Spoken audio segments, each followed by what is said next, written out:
चलिए, बहुत दिनों बाद आज फिर मैं आपको एक छोटी सी कहानी सुनाती हूँ, एक छोटी सी कथा सुनाती हूँ। और किसके बारे में है ये कथा? भगवान नारायण और लक्ष्मी जी के बारे में। बहुत ही प्यारी सी ये कथा है, ध्यान से सुनिए। इसके पहले चलिए हम कुछ बातें कर लेते हैं। आजकल की दुनिया चकाचौंध से भर गई है। सबको पैसा चाहिए, नाम चाहिए, शोहरत चाहिए। बस इसी का बोलबाला है, इसी का डंका बज रहा है। सब इसी के पीछे भाग रहे हैं। और इसके कारण क्या हो रहा है? ईश्वर की महिमा, ईश्वर के गान, ईश्वर के भजन, यह सब तो बहुत पीछे छूट गया है, बहुत दूर हो गया है हमसे। क्योंकि नाम और पैसा ही सर्वोच्च हो गया है, सबसे ऊंची शिखर पर बैठ गया है। और इसके कारण क्या होता है?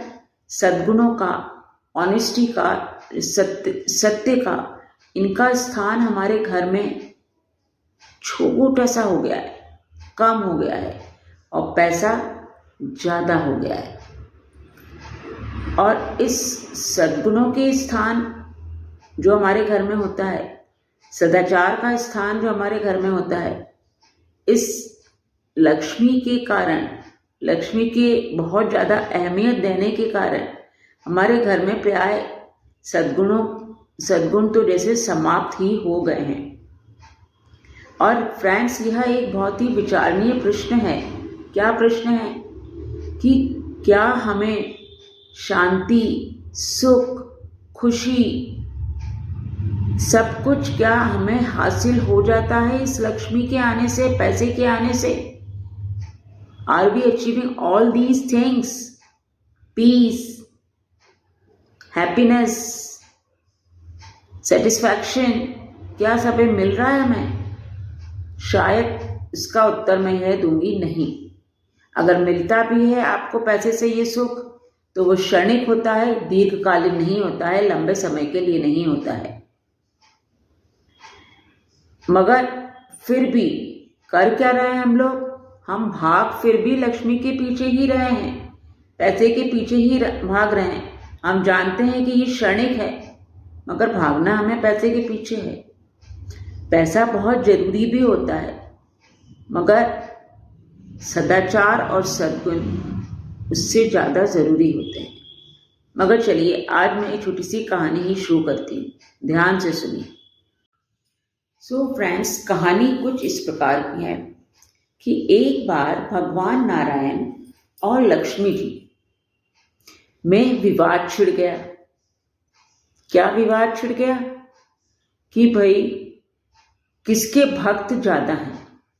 भगवान नारायण ने कहा कि देखो, दुनिया में, इस धरती पर मेरे बहुत भक्त बढ़ते ही चले जा रहे हैं। कितनी मेरी पूजा अर्चना आराधना करते हैं, तपस्या करते हैं। मेरे भक्त तो दिन पे दिन बढ़ते ही चले जा रहे हैं। पर इस पर लक्ष्मी ने कहा कि अरे नहीं भाई, आपके भक्त इतने नहीं हैं जितने मेरे हैं। दुनिया में लक्ष्मी के ही भक्त हैं, मुझको ही ज्यादा पूजते हैं, मेरी ही पूजा अर्चना लोग ज्यादा करते हैं। तो इस विवाद को अब सुलझाया कैसे जाए? तो वह दोनों धरती पर गए। धरती पर भगवान नारायण ने जाके साधु का वेश धारण कर लिया और वहां पे वह प्रवचन देने लगे, कथा करने लगे। अब उनकी अच्छी अच्छी बातें, अच्छी अच्छी सीख लोगों को बहुत अच्छी लगने लगी और दिनों दिन वहां पे दिन प्रतिदिन भीड़ बढ़ने लगी। इतनी भीड़ बढ़ गई कि लोग सारे दिन बस उनकी कथाओं को, प्रवचन को सुनने लगे। अब आई लक्ष्मी जी की बारी। उन्होंने क्या करा? एक अच्छी सी महिला, सुंदर महिला का रूप धारण किया और धरती पर आई और एक के घर गई और जाकर बोली, मुझे कृपया पानी दे दीजिए, बहुत प्यास लगी है। तो घर की उस महिला ने उसे एक गिलास में लाके पानी दिया। तो पानी पी के उन्होंने गिलास वापस कर दिया। मगर जैसे ही उस महिला ने वह गिलास लिया, वह गिलास स्वर्ण में परिवर्तित हो गया, वह गिलास सोने का बन गया। यह देखकर वह महिला बहुत ही अचंभित हो गई। उसको आश्चर्य होने लगा, अरे मैंने तो उसे एक साधारण सा ग्लास दिया था, मेरा ग्लास तो स्वर्ण का बन गया, सोने का बन गया। और धीरे धीरे यह बात सब दूर फैलती चली गई। उन्होंने लक्ष्मी को अपने पास रख लिया, मतलब जो सोना था स्वर्ण को अपने पास रख लिया। अब हुआ क्या, सब जने इस महिला के बारे में बातें करने लगे। और फिर धीरे धीरे क्या हुआ, भगवान नारायण जिन्होंने साधु का वेश धारण करा था, उनके प्रवचन आदि में भीड़ कम होने लगी और सभी इस लक्ष्मी के पीछे भागने लगे। इन लक्ष्मी के पीछे सबने दौड़ लगानी शुरू कर दी, क्योंकि सबको लक्ष्मी ही चाहिए थी। तो फ्रेंड्स, कहना क्या चाह रही हूं मैं कि मोस्टली होता क्या है कि जहां पर लक्ष्मी होती है, लोग थोड़े विचलित हो जाते हैं और अच्छी बातों को छोड़ देते हैं। तो यहाँ पे भी इस कहानी में जो बता रही हूँ, यहाँ भी ऐसे हुआ। मगर हुआ क्या, जैसे ही भगवान नारायण वहां से चले गए तो लक्ष्मी जी भी उनके पीछे पीछे चली गई। लक्ष्मी जी वहां से चली गई। क्यों? इसका भी मैं आपको एक कारण बताती हूँ। क्योंकि लक्ष्मी जी वहीं रहती हैं जहां भगवान नारायण होते हैं। लक्ष्मी जी भी भगवान नारायण के पीछे पीछे चली गई। तो फ्रेंड्स, इस कहानी से एक्चुअली हम क्या सीख पा रहे हैं कि लक्ष्मी जी का निवास वहीं होता है जहां पर सद्गुणों का निवास होता है, जहाँ पे ईश्वर का निवास होता है, जहाँ भगवान नारायण का निवास होता है, सत्य का, सदाचार का निवास होता है, वहीं पर लक्ष्मी का भी निवास होता है। अगर सदाचार होगा, अच्छे गुण होंगे, अच्छी वैल्यूज होंगी, सद्गुण होंगे, तो वहां पे लक्ष्मी का निवास तो होना ही है। क्योंकि जहां भगवान नारायण है वहां लक्ष्मी होना ही है। तो लक्ष्मी बिना नारायण के कभी नहीं रह सकती।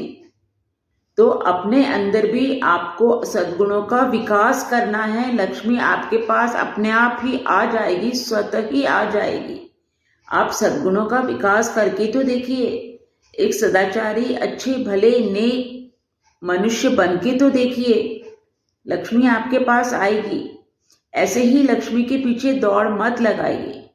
एक सदाचारी और सद्गुणों से युक्त व्यक्ति बनिए, लक्ष्मी आपके पास आएगी और आप भी एक खुशहाल और सुखमय जीवन व्यतीत कर पाएंगे। सदाचारी बनिए, पैसे, शोहरत और नाम के पीछे मत भागिए। सद्गुणों में विश्वास रखिए। लक्ष्मी आपके पास है, आपके घर में है। सो फ्रेंड्स, आपको मेरी यह कहानी और मेरी कुछ बातें यदि अच्छी लगी हों तो प्लीज़ मेरे इस ब्लॉग को लाइक कीजिए, शेयर कीजिए, सब्सक्राइब कीजिए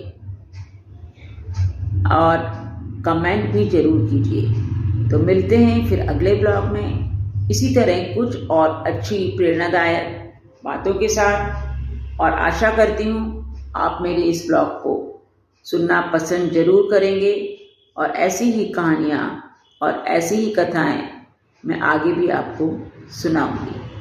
लव यू फ्रेंड्स, स्वस्थ रहिए, खुश रहिए।